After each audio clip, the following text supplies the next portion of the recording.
Well, good evening, everybody. Got a little bit of a late start here, and I should add that I won't be on as long as I was last night. I think I'm gonna try to make this maybe a 45, maybe 50-minute session, maybe an hour. But it's been a long day. I've had some things that I've had to straighten out work-wise and vehicle-wise. Matter of fact, I'm gonna add that I probably may not be doing this tomorrow as far as on the air. Had some car trouble to take care of, nothing major, but I got to get wipers fixed, and it's that time of year to get the car, the registration renewed and insurance renewed and blah, blah, blah. You know, those of you own a car know how that goes. Okay, yesterday we left off with the negative terminal that was halfway epoxied onto the, if you can see that a little closer here. Camera getting close. That was epoxied onto the terminal, just set the battery in, and I'm going to attempt now to curve that around, curve it this way, to put that wire into that little tiny little speck of a terminal you see there. And I've been checking around for different video cameras, and I've got some ideas. So hopefully, in the not too distant future, I can get something that takes close-ups a little better. But you know, this focusing in and out kind of drives me crazy when I go back and look at it. Plus, YouTube likes to compress things for their bandwidth. I can understand that. So quality doesn't come in as well as it may otherwise. But you know, it's the best I can do right now. And you get the gist of idea what I'm doing. Okay. So, gotta get the magnifiers on. I don't see very well without them. Because I want to see exactly where this is gonna go. Okay. By the way, I really appreciate the nice comments. I really appreciate the all the kudos for doing this. I figure this is the best way to try to lower my light here a little bit. Try to get engaged and kind of keeps me busy, and I really appreciate all the and those of you who are out there watching or who see this later on, spread the word. The more people that tune in, get some ideas, the better. Okay. So far, I'm able to bend that around. And if I can just work that in. No, we got it. Nope, almost.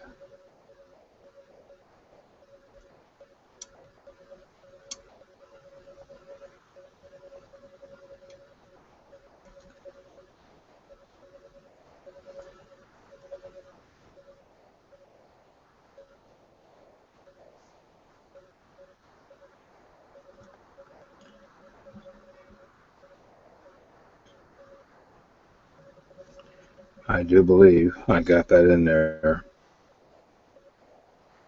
Let me just check to make sure. No, I don't. Thought I did, but thought that went in a little bit too easy, although I could leave it almost as it is. Model building is kind of like an illusion. You're giving the appearance of something real, although doesn't start up and run. Well, I wish they could. There's a number of cars I have in my collection I wish I could start up and take off in, and where would you put them? That's one of the nice thing about model building. You can hold a classic in your hands. Don't have to worry about insurance and repairs. And those of us who've had classic cars or own classic cars know all too well the expense that it can take to keep on the road and keep them going. That's for sure. And it can be one big headache. And this time of the year, particularly as cold as it is, I just come to hate this time of year because it's just the weather's so extreme. You get a little bit of it. Okay.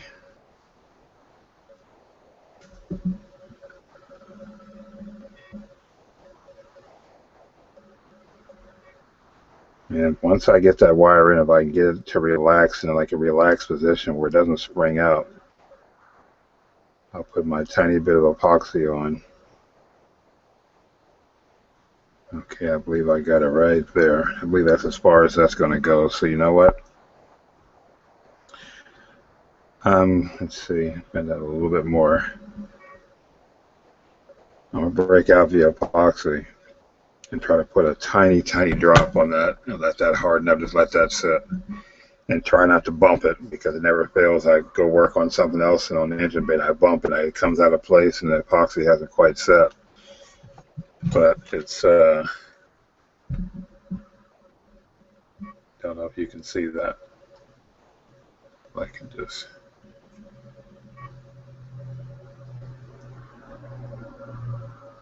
how that's bend around there. Okay.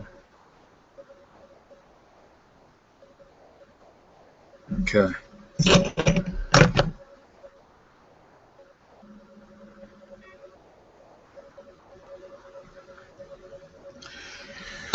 All right. Mix up a little bit of epoxy. I'm just going to set this out of my way for a second and mix a little bit of epoxy up.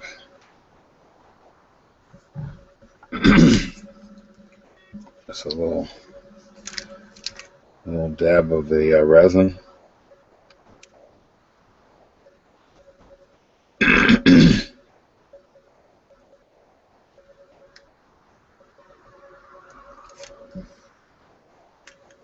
Super glue probably would have worked just as well. I like epoxy, kind of gives it a little bit of depth. Doesn't look so, and I don't know, super glue tends to, when it dries, it gets so white looking. I think there's a certain kind out there, I remember seeing it years ago, that didn't get so foggy, but I can't remember the name of it, and don't know if it's still available. This is years ago. Okay, and another drop here. I want to say about maybe 10 years ago I seen that product, and I don't remember who sold it.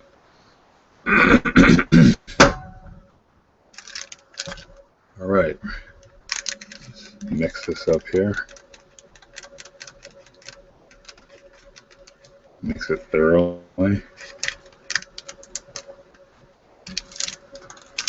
Okay. And I got my little wire here I'm going to use to apply it.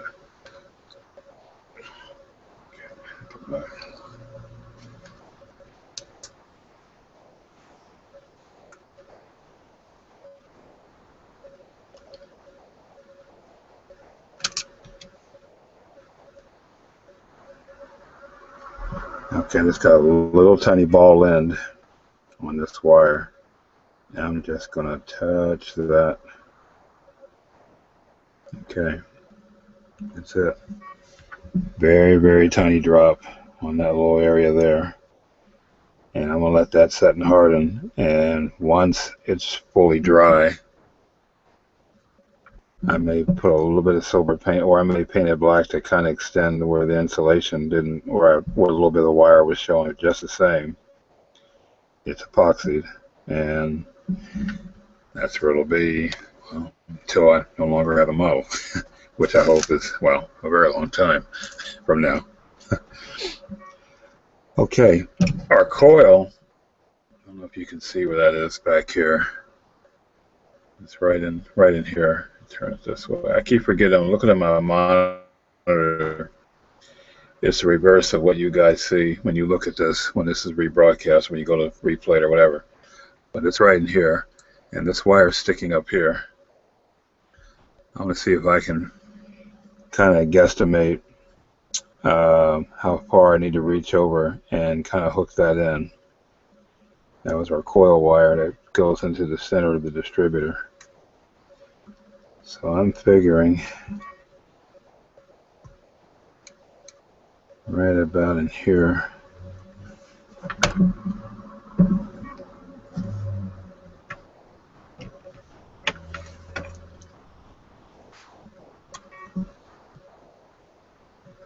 A little more this way.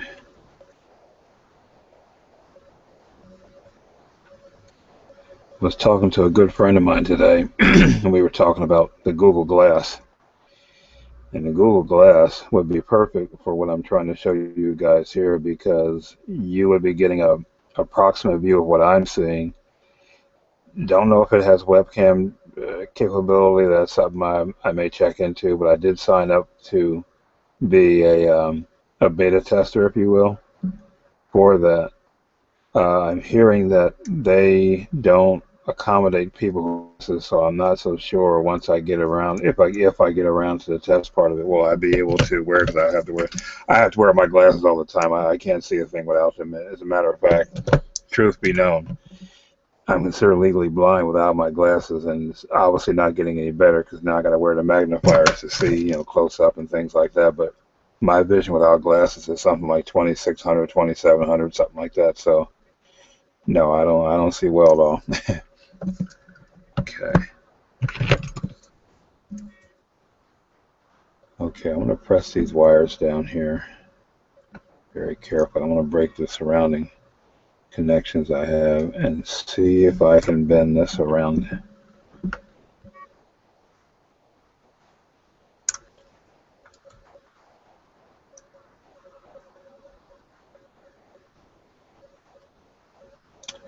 No, I was afraid of that. This is going to pop off. I thought I had that glued in tight and I didn't.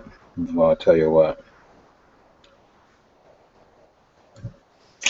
Yeah.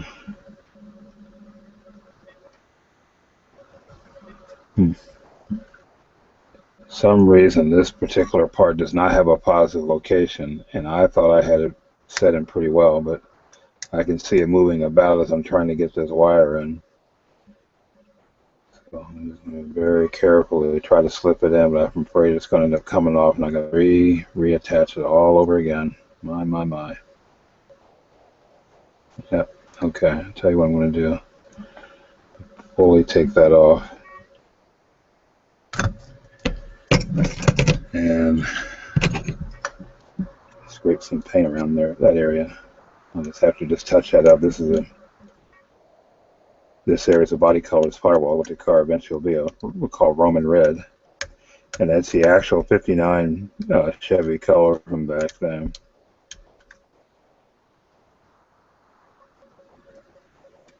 I had a mixer, our local paint shop. He mixed up half a pint for me, unthinned, of course, and then of course I had to thin it down with a reducer once I get around to paint the body, but that's okay.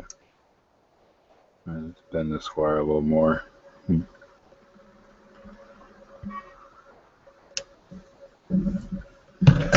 Forgive my hand being in the way, but I'm trying to move this around a little bit more this way so you guys can see what I'm doing.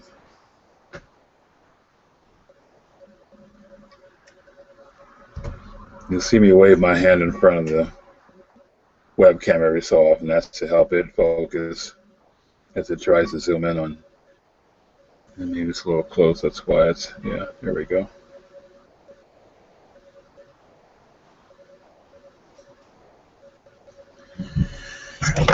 Okay. Well.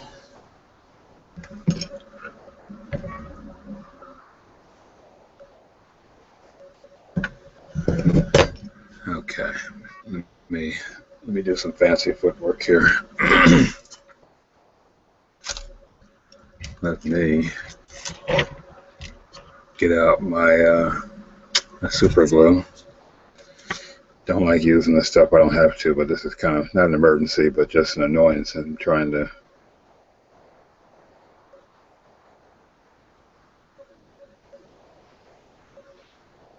For you guys that are new builders out there, I strongly recommend you get certain or different types of glues.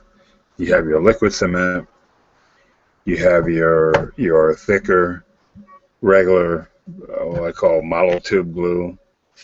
You have epoxy, you've got super glue. I recommend you get all those types because different situations call for different kinds of glue.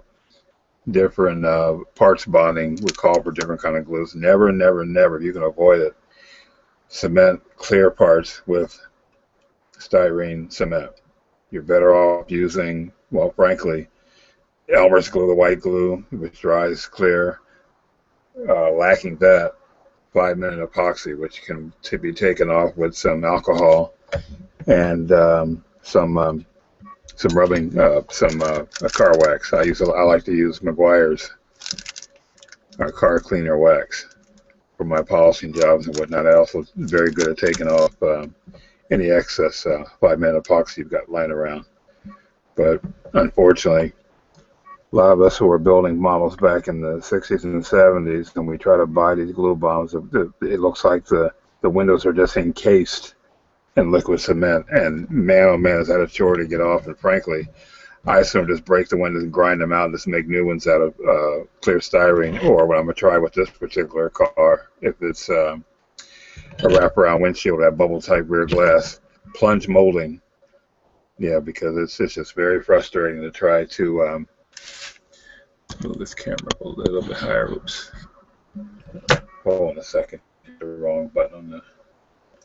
Okay. Did I go away? Camera asked me, was I want to make a live call? No. I don't want anybody calling me really at all during this period of time.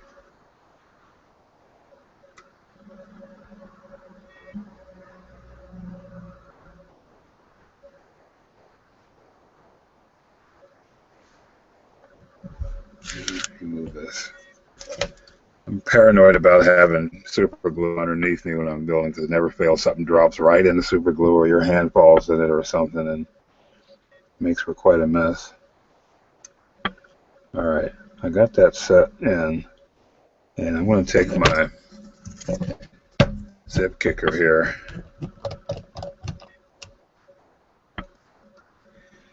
and just flow that. Oops, not so much. Flow that into the end, and kind of zap that hard, freeze it up in that spot, just enough to get that wire in.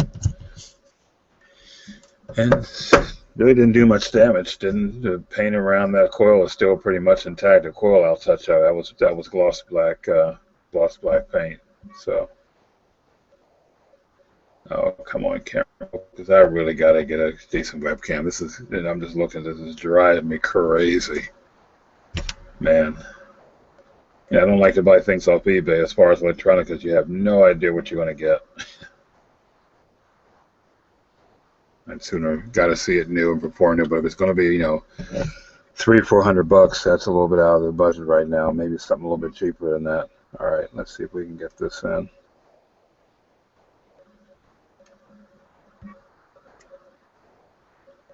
It still wants to move around without.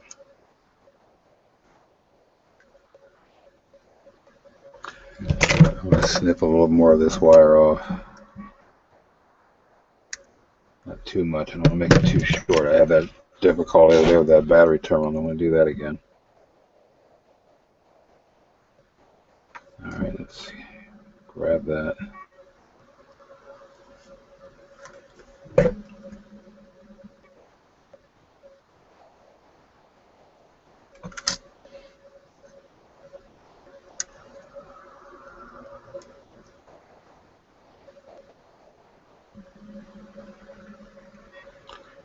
There we go. She slid right in there.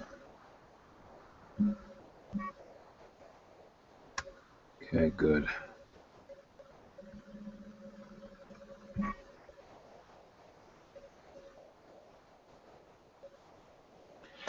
On my 58 Chevy, I didn't do it with this one because it's kind of molded in. I did make a clamp that kind of held the coil in place, if I'm not mistaken. I'm sure the picture shows us the coil was actually an aftermarket. I was able to turn the aluminum piece, but I remember making my own clamp out of a stripped brass, and I dipped it in something called black in it, which gave it a kind of a nice kind of a weathered look to it, or not a used look, kind of a semi-used look. Okay. All right, I want that to go over this way. I'm going to bend that down more this way.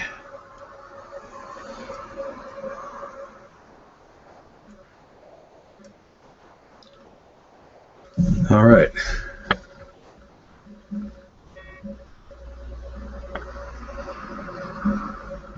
Camera can stay in focus for a second. We did get our wire in there, and I was able to slide the boot over just a little bit. Okay.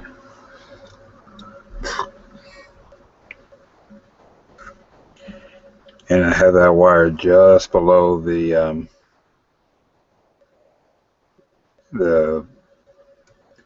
firewall, top side of the firewall, so that it's not going to stick way up in the air and keep the hood from closing or something. Okay.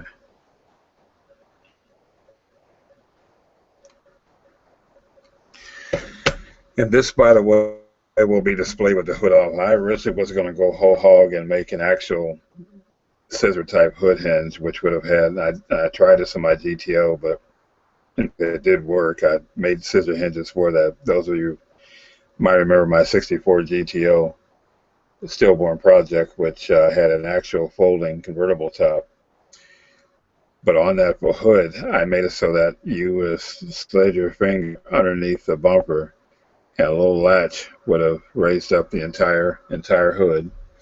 And the problem was, if I remember, I made them out of brass, and I should have made it so that the hood can somehow slide off those hinges, be completely off the hinges so you can see the engine top down, but yet still be able to place it back on the hinges and close the hood. I have a way of doing that now in a future build. Also, the back edge, the trailing edge of the hood wanted to raise up because of spring action. Well, I have a way of hidden magnets that would kind of cure that too. But like I said, I would like to get this car just done and, get out of my hair. And then somewhere down the road, I don't know what car. Matter of fact, I got a kit today. As a matter of fact, the mailman showed up with the brand new reissued 68 Roadrunner. As an aside, that will need some correction. That body's not quite as accurate as it should be. Well, the rear quarters aren't as accurate compared to a Johan buildup that I have. I have a way to fix it, but that's way down the road. How far down the road? It could be my next build. It could be 2 builds later. I have no idea. I haven't decided yet. I'm kind of torn on what my next project's going to be after I finish this one. That may be one of them. That may not. But if it is, I have a way. I have in my mind already how to fix that body, how to make it accurate. Just sort of, got to stay tuned if I don't want to give too much away. Okay, I'm going to get some paint out and touch up this coil while I'm at it. Unfortunately, I do see where I put the super glue that it's getting a little cloudy, but I can touch it up with the body color paint. That's no big deal. I'm not going to worry about that. That's nothing to get excited about. However, I do want to add a little bit of super glue to where I want that boot to be. That way, that stays put. The boot is vinyl, and it's not going to stay there on its own. I want to slide back, so we'll cure that right now.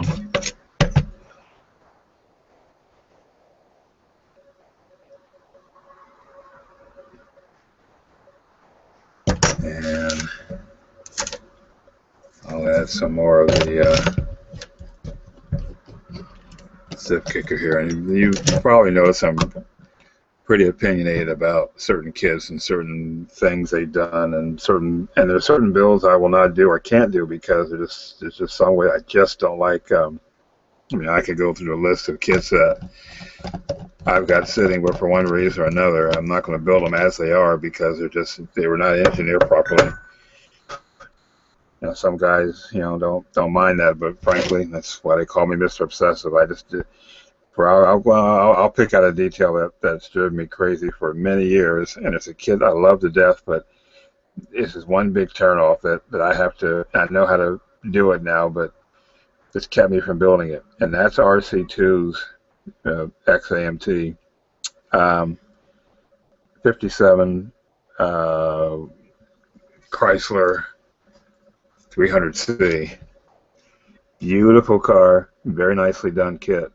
But the thing that's turned me off most about it is the fact that the glass in the rear glass has way, way, way too big a distorted curve to it. It's almost like looking through. It's like looking through my eyeglasses, except it's on the model. It's got all kind of lines, very wavy, very distorted. And I've not built that car for that very reason. I just cannot stand how that glass is molded on that. It's just bugged me for years. Well, this plunge molding technique that I want to try, I want to see if I can cure that. Now, I do actually have glass. I got a rear glass from Model House Don had made it for his, I think it was DeSoto, so I ordered up a rear glass, and it's interesting because I think he used that glass originally from that kit to make the glass for that DeSoto. But I'm having a tough time getting it to fit well, maybe because it just fits that well. It's almost like it has to be a precise fit. It doesn't have much leeway as far as the perimeter of it to really get to fit. So I'm going to try a little different approach. But the way he molded looks good, so I may end up using that instead. I don't know. But we'll see as time goes on, if I can get around the building. This is one of those cars, one of the most best-looking cars out of the 50s, and I like to build it. And my dad, who's since passed away a few months ago, but he was a Chrysler man for a year. That's all he would buy.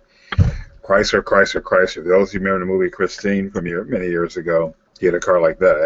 Actually, his 57, 58 Plymouth were essentially the same car. The 57 had two headlights, the 58s had four different taillights, but it was basically the same car. And he had that car. This is back mid-60s. I'm maybe 5, 6 years old when he had this car. And he unfortunately, I say unfortunately, what happened to it, he gave the car away to his brother, my uncle. And he didn't have it more than 6 months. He demolished it, and that was the end of it. So much for that. And my dad never quite forgot that because he said if he knew he was going to wreck it, he would never give it to him. But I think he had a little bit too much to drink that night, and, well, the rest is history. Okay. I'll mix up a little bit of my gloss black paint here.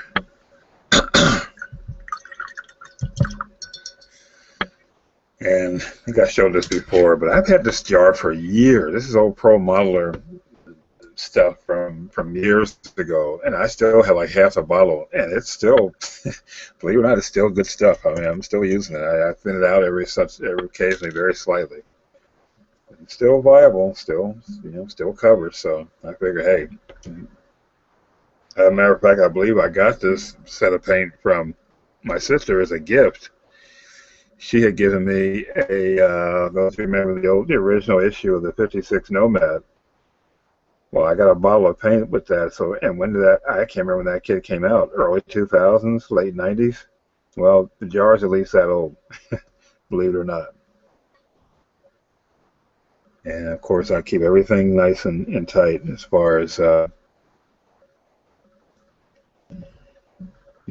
keeping the jars, lids tight on them. They don't dry out.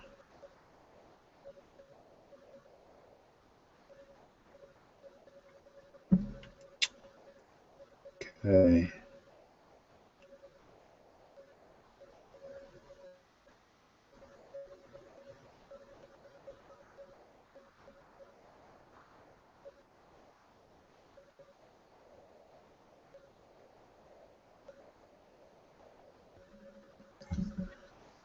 Alrighty.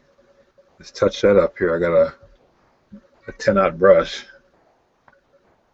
that I tried to touch that up with, and then I'm going to just set him over here for a second and then wash that out. And my paintbrushes, I like to slowly kind of comb them back into place. And then once I get the excess water, I'll just kind of very gently, this keeps the shape nice and pointed and not all frayed out and looking all crazy.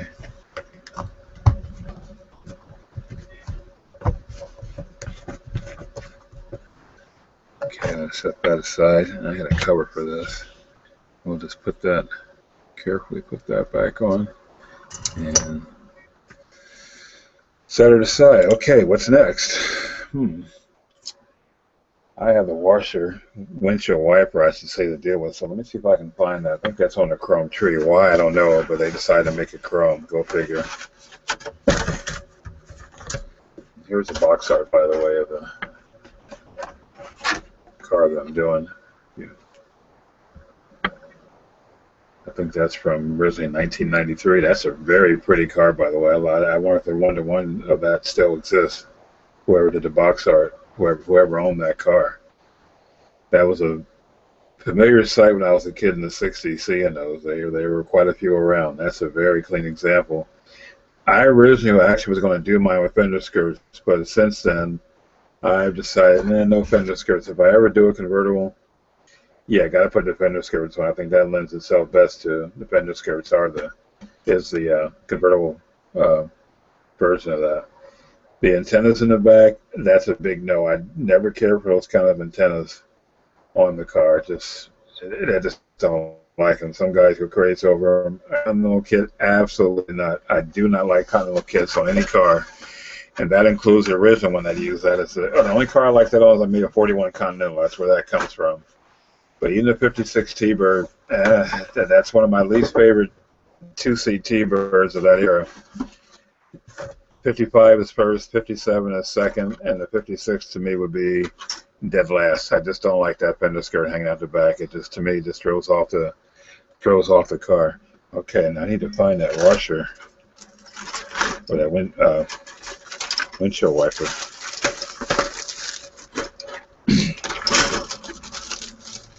You hear me rifling through parts. I like to keep everything attached until I'm ready to use it. Okay. Huh. Well, maybe I could, or maybe it fell off. I think that's it right there. Matter of fact, I just found it. Well. Let me check my instruction sheet to make sure that is it, not some other part that I don't know about yet.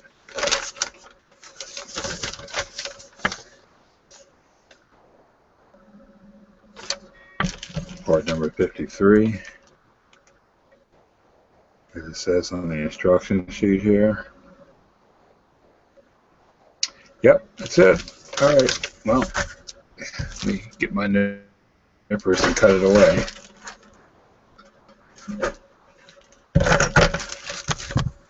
Whoops, bumped the camera there.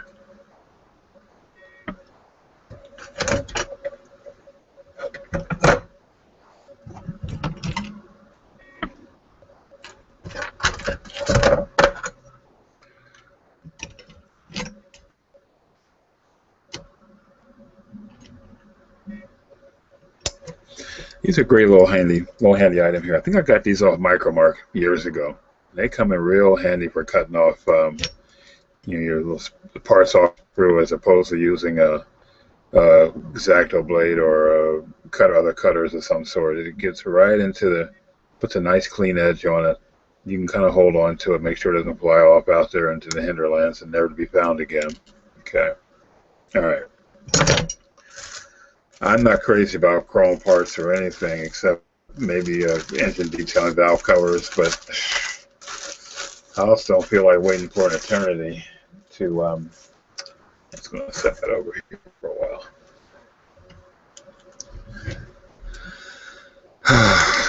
Well, I don't feel like I should strip this. I think I might just sand it away. As a matter of fact, there's a mold light on it, so I might just sand it away anyway. So I'll tell you what, we're just going to do that. We're just going to sand this away as best we can. As you all know, paint doesn't like to stick to plated parts, so the more we can get off of here, the better. Problem is, this won't be seen much anyway. So it's kind of like in the 1-to-1, the wiper motor is pretty hidden. And I got to figure a way to get in that little firewall, because like I said, I attached a firewall to the floor pan itself to make my interior floor. Not remembering, oops, engine's going to be in place. That's a real racy car just up by. I don't know if you heard that. Wow, some exhaust on that one. The engine's already in place, so how am I going to get the wiper motor? I think I can figure this out. So let's do some scraping and filing on here. See if we can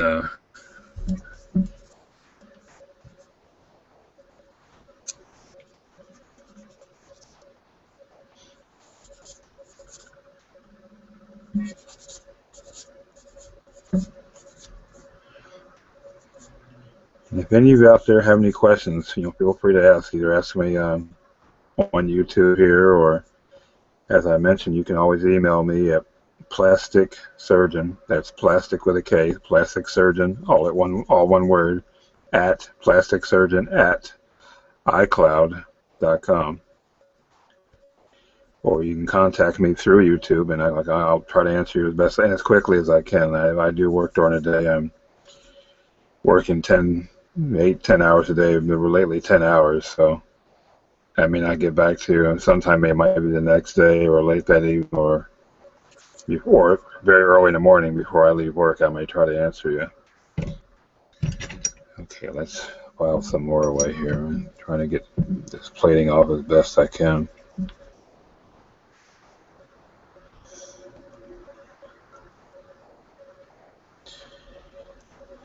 Now, I think the instructions say to paint this gloss black. Well, it's enough gloss black to last us a lifetime as far as different parts. I think I'm going to paint it like a gunmetal, like a steel color or some sort. So, and I got that laying around. I may have to put in dehydrators, acrylic paint also. So this may have to wait till another time to actually get it in the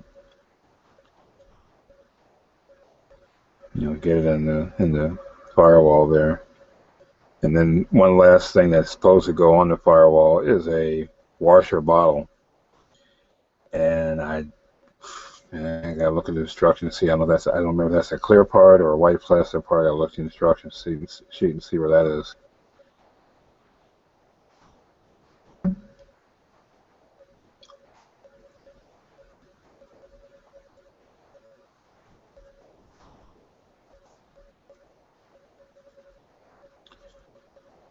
Something I will do is I'm going to drill a hole on this and I need to pin this on the firewall since I don't have once again a positive location. If I'd been thinking, I would have did that with the coil, but that coil was hardening up as I was trying to get that wire, and that zip kicker takes a little bit because I did flow that in there pretty well.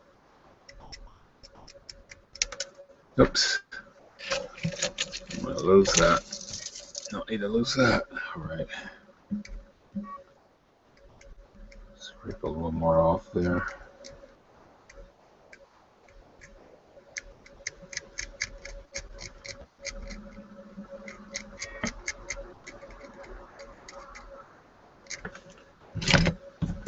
All right, let's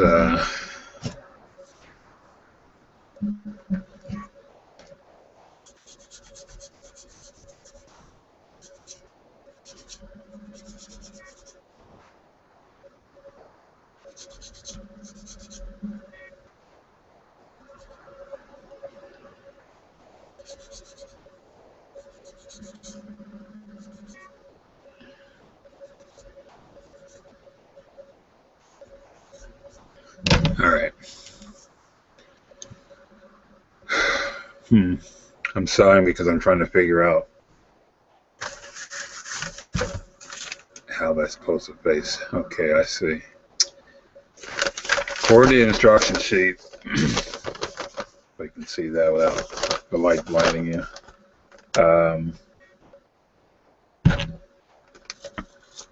It's this part right here, and it looks like it goes right up in the corner of the firewall.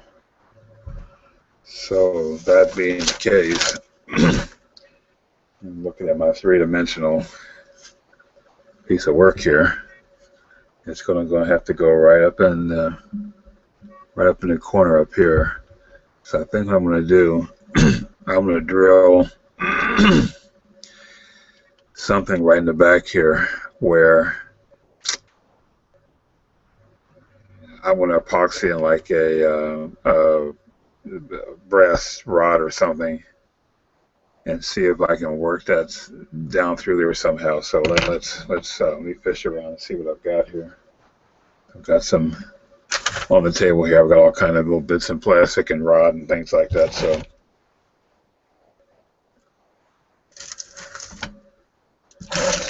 let me just look around before I. Oh, I don't believe this. I forgot to put this. Forgot to put this away last night. And of course, all the glue dried out. Oh, my. Hold on a second, me.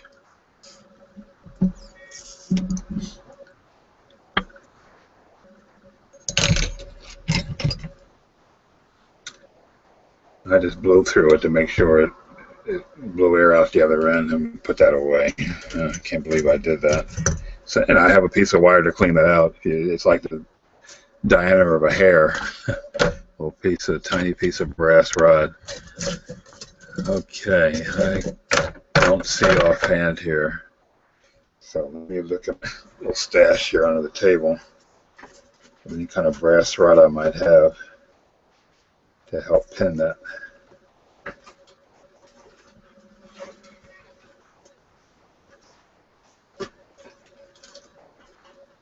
Oh, I see something right here.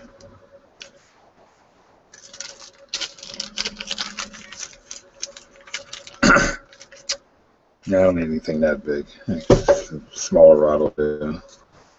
Hold on a second, I've got.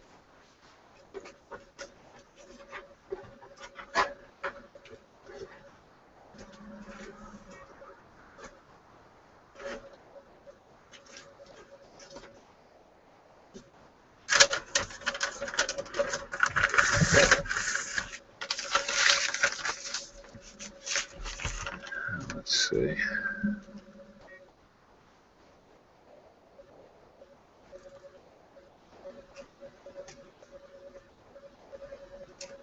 There's some rod right here.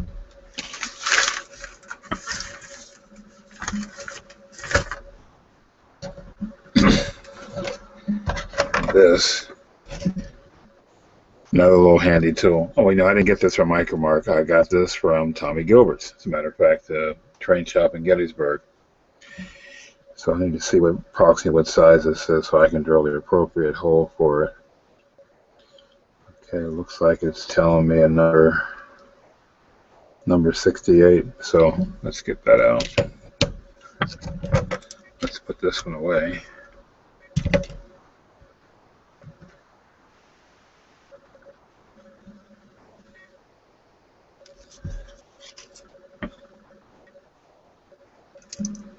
And get number 68 out.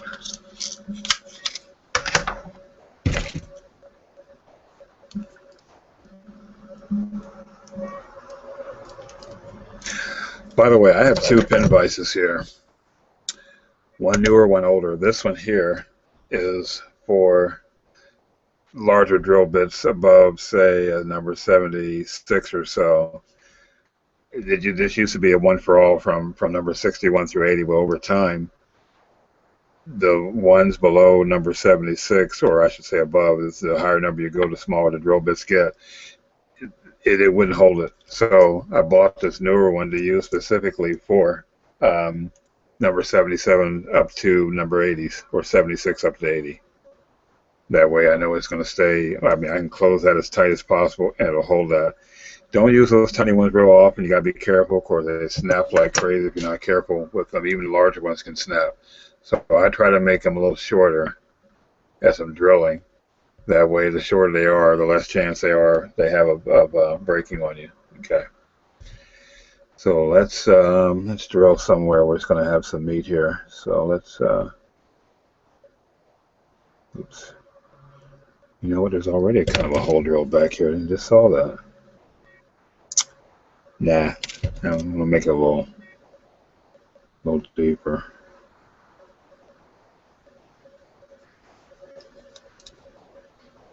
Make it easier to.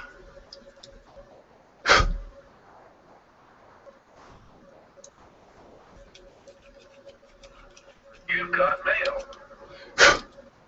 Oh, do I now? Tell me I got mail. Oh. See who that is later. Actually, what that was someone else just subscribed to this channel, so welcome aboard. Hope you enjoy the ride. Hope you find it entertaining as well as informative. Okay. That's going to fit on about like that. And what I'm going to do is take some metal cutters I have and just cut that right about there. Okay. And I'm going to epoxy that in, and I'm going to have to set it aside because I do want to paint it, but of course I want the epoxy to fully set in. By the way, I always find it very helpful if you try to pin as many things together as possible if you can, especially external pieces. When you have mirrors, for instance, it's a good example. Mirrors that can like to break off after you've spent so much time gluing on your nicely, freshly painted and polished body. I like to pin mirrors if I need to. Sometimes if you can pin the chassis to get those, they're going to be permanent. Sometimes some chassis, particularly this one, the Chevy here, it snaps in so snug I don't think I have to do anything to it. But door handles, if you can get those small enough to drill through without drilling through the hole, it's good to pin those. Like I said, external mirrors, the aerodynamic kind as well as the old chrome type. I just find it much easier and less crazy making if you can pin those on, let them fully set, let the epoxy fully set, and then drill your appropriate hole and then epoxy that inside the hole. It's just much less crazy making that way for me. All right, let's mix up some more epoxy. The original I had here is all dried up, so the super glue's still there, but I don't want to use that. Get the 5-minute epoxy out again. I'm going to get rid of these toothpicks, and I'm going to go with this longer skewer stick here. I got a whole bunch of these. I like to kind of just sharpen them up and get the old excess off.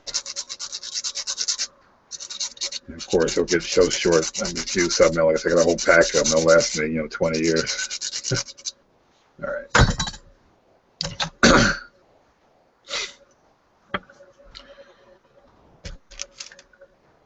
You're probably wondering what I'm using here. I'm using a CD of something I'll never use, and just covered it with some wax paper. As the wax paper gets all built up, just tear the wax paper off and put new wax paper and tape around it. Makes a nice little palette for mixing paint, or not paint, but your glues and things like that. Makes it a little less messy, in my opinion. Okay. After I glue this, and see if I can find that windshield washer bottle. And if nothing else, I might glue a seat together. I've got 6:56 Eastern Standard Time here, and I think I'm going to go on for another 10-15 minutes. I'm going to call it a day. 6:56 p.m., by the way, Eastern Standard Time. Okay. For those of you who may be overseas and wondering what time it is here in the United States on the East Coast. Alrighty. Mix that up real well.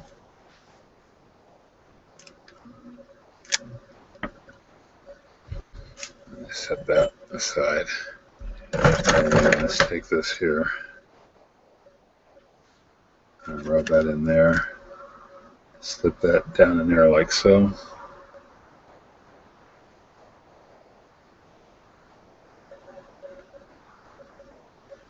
I'm just going to let that set. It's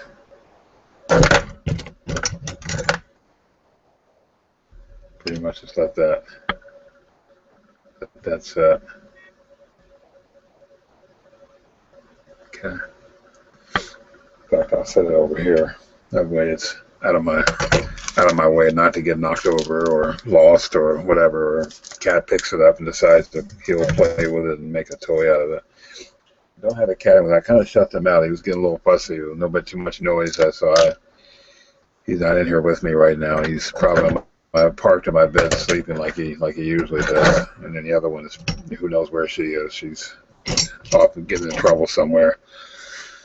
All right, the washer bottle. And according to the instruction sheet, it's a plain plastic part, which kind of makes sense. So, wasn't a clear piece. I believe this is it right here. Oops. Set our box out of the way here. All right, so let's do that. Oops. Oh, I can't lose this. Wow. My steering column with the turn signal and gear shift lever. I'm going to tell you what. We're going to put that little guy right in there. Won't get lost. There we go. Done. All right. All right, let's get that off. Okay. I'm going to set that over here. Now, I don't see any noticeable mold lines. And since this is a washer bottle, I want to take a quick look through my phone here and see if I can locate a picture of where that, exactly where that is. Let's see. Nope, wrong category. All right.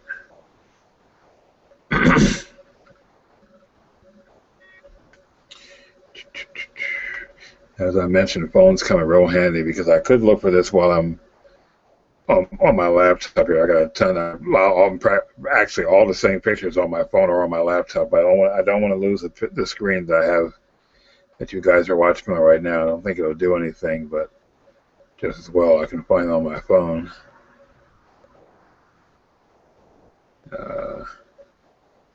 And of course, that's provided the car actually had a windshield washer, because I believe back in those days, windshield washers were an option. They were not standard or considered actually a safety equipment as in today's cars would be. So, yeah, the picture.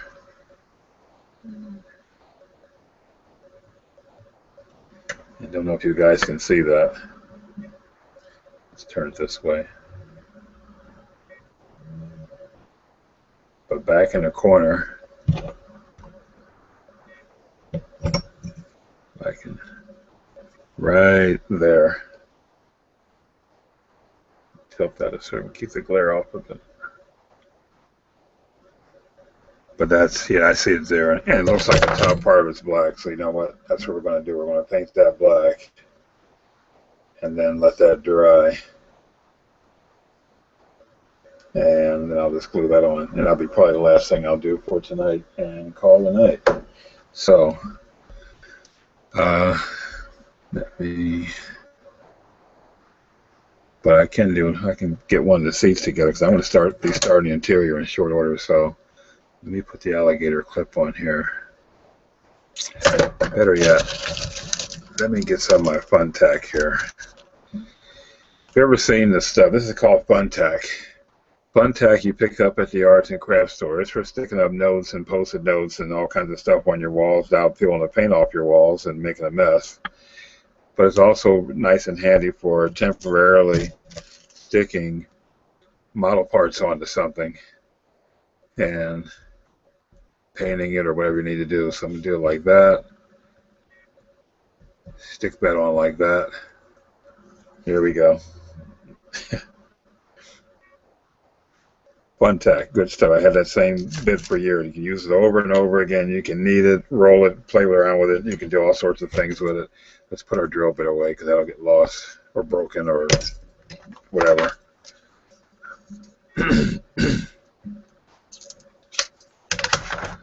Okay, all right. Let's get out our, yeah, I want this to sit upright. So I'm going to put this in here like that.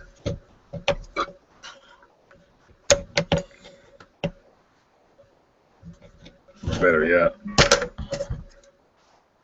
oh, some more fun tack. I could have stuck it on that. Stick that like that, so that stays. Paper clips, so not paper clips, clothes hangers clip. You know, they're just nice and handy for clamping things and so forth. You can get a bunch of those at the dollar store for, you know, pennies on the dollar, or so it seems. All right, let's get our. I'm gonna mix this up. This polyacetyls after a while and doesn't want to. I find that the better off it's mixed, the better coverage you have and better sheen you have. You want to call it. Like I say, you've seen examples of how well this stuff works, and it's a crying shame the companies that went out of business or sold out or whatever happened to them. But you can't just walk in the store and buy it anymore. If I see it around, any leftovers, I'm grabbing them, grabbing the bottles. All right, I want a different paintbrush here for this, so let's use this one here. Okay.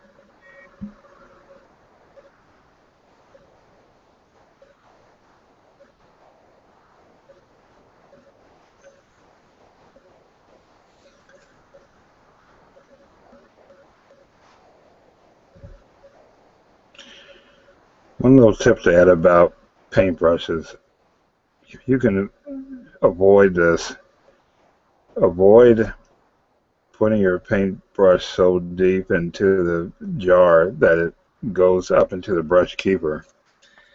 This is your brush keeper right here. This metal part that holds, that's pretty much your brush keeper. You can avoid the paint from flowing up into that. I think your paintbrushes will keep their shape better and last you a lot longer.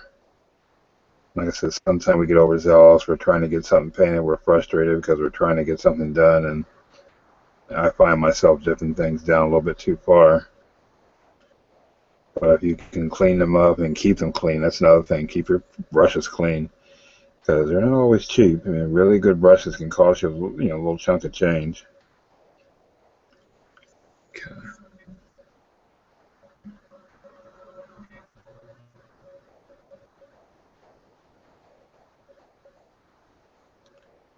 And as I mentioned, a steady hand helps. But any excess, I can always scrape away a little bit. It's just on bare plastic. I see a very slight sink mark in there. I'm not going to fret over that. Like I said, just a washer bottle, and it's going to get kind of lost in all the other detail in there, so I'm not going to worry too much of it. It's not really readily seen, and who knows, the actual car may have actually had that little depression. It's a tiny depression, no big deal. All right. That's pretty much, and that'll dry to a nice semi-gloss black. I'm going to set that over here for a while. Let's wash our brush out. All right, once again.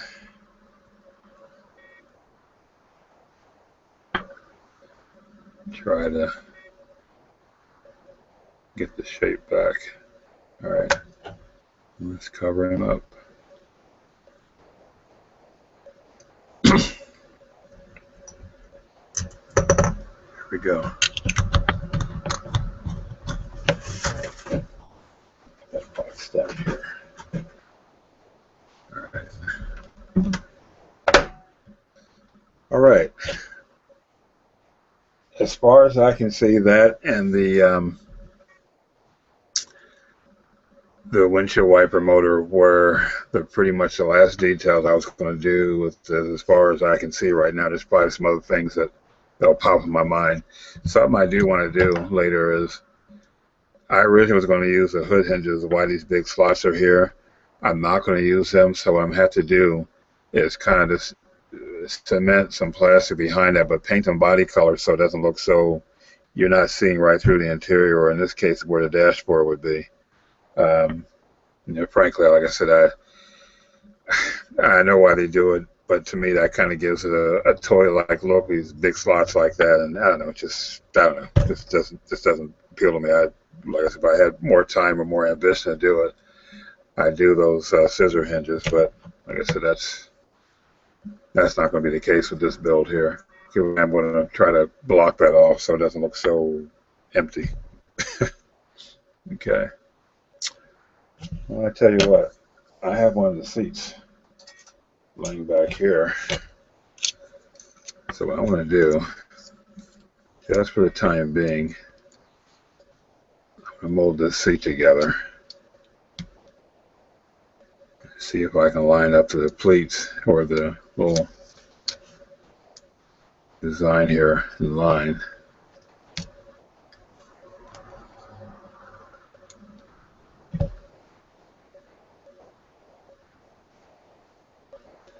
And this light is so bright here, it's hard to see because it's white, of course.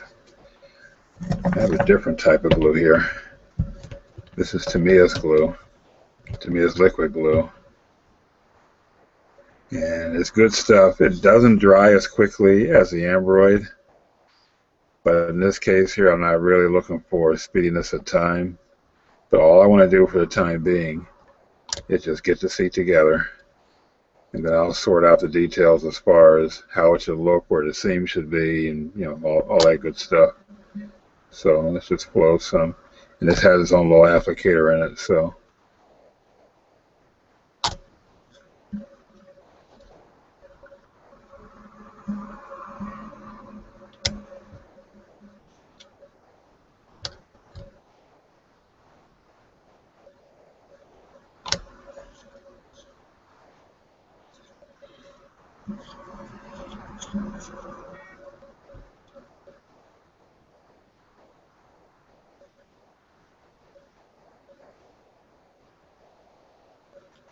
and there's mold lines and seams where they shouldn't be. And I have very good pictures of the interior of the seat, so I can see where the mold lines should be, where they shouldn't be. If I have to fill in some plastic, particularly on the sides here. Not paying attention to where the guys got to look at blurriness, which forgive me for driving you crazy with that. It's bugging you.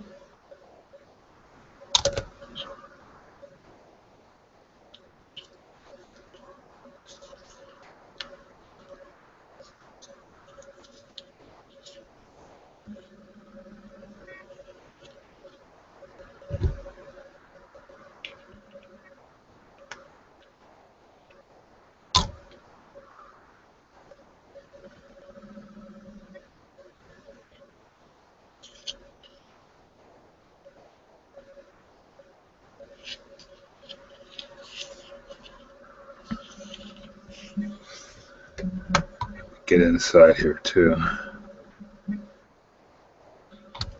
Just try to make as strong a bond as possible. The interior, by the way, will be red. It's like the exterior. The kit gives you red decals, which is Impala specific, the seat patterns and whatnot. So I decided, you know what, make this nice flashy red, so let's go for it. All right, let that sit there.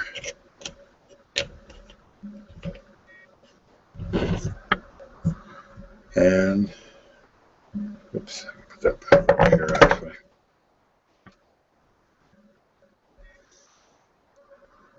Our epoxy is dried for that post I made for the windshield wiper, and I'm looking for something. I know it's right in front of me.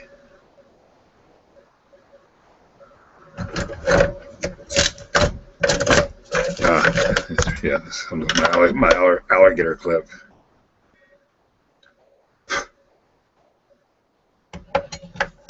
Okay, I'm going to paint this, and in the dehydrator it's going to go.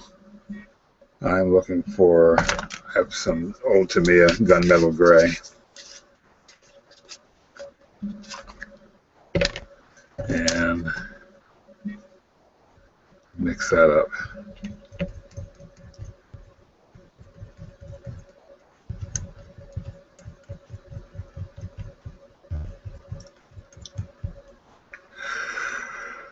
Oh, now we ought to, you know, it's been a long day. You start yawning. It's soon time for bed, at least for me. Alrighty.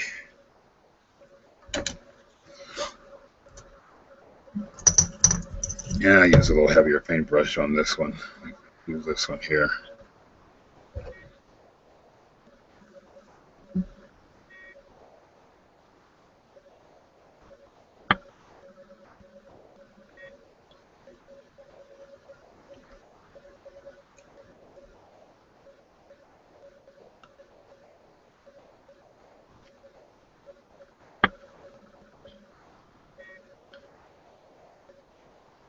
Okay, paint him like so. There are times, and it depends on where the part is going to be seen, that I may go through the trouble of airbrushing something that's tiny.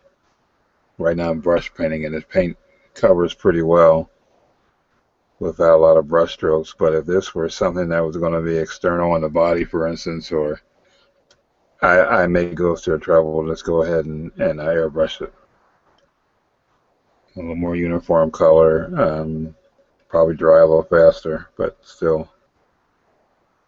But this is kind of hidden somewhat from the from view because of where it sits in the firewall and behind the engine, and this had to be really something to work on when this car was new. But yeah, I say that because I my own car I've got, which I have to fix tomorrow, try to fix tomorrow, is I've got windshield wiper trouble where the drive arms are not keeping the wipers in sync and they're hitting the cowl real hard, and I had to order the part for it, and then the dealer had it. But you know what? I don't like spending a lot of money to do when I can go on eBay and get it for, you know, less than half, including free shipping. So there.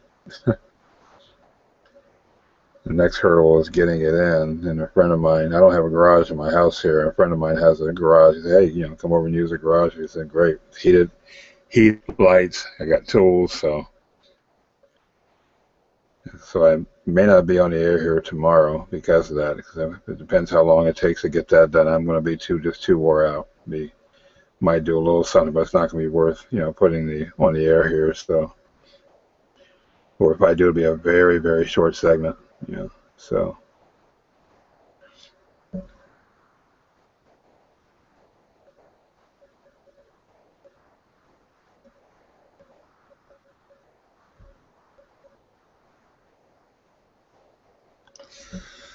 All right. She's all painted up and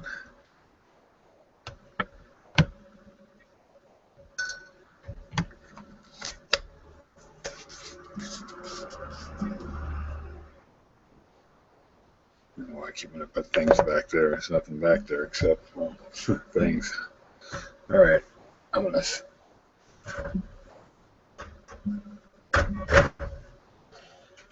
turn my dehydrator on. That's going to be on the better part of the night. When I wake up in the morning, it will be certainly dry.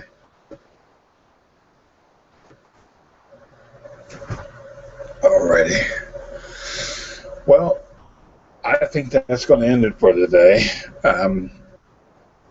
Really appreciate you guys, whoever's out there tuned in. Everyone's going to look at this later. I really appreciate you tuning in, and hopefully I can do this again, if not tomorrow, the next day, and there's tomorrow and tomorrow and tomorrow. So you all have a good night. Stay warm. If you're here in the United States, it's cold everywhere. I don't care where you are. You could be down in Florida and it's still cold. So you guys take care, and you have a good night. See you now.